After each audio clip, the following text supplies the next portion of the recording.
tenjak pesangga urang maksud atau bumo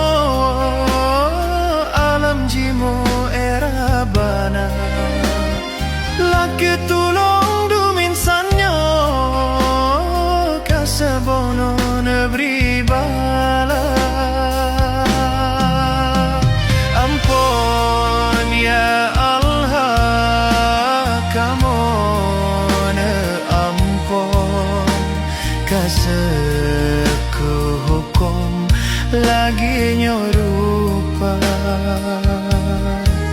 negase kamu menyona salah kadang kalupa nibak budonya kadang nasilap wate melangkah kagado harap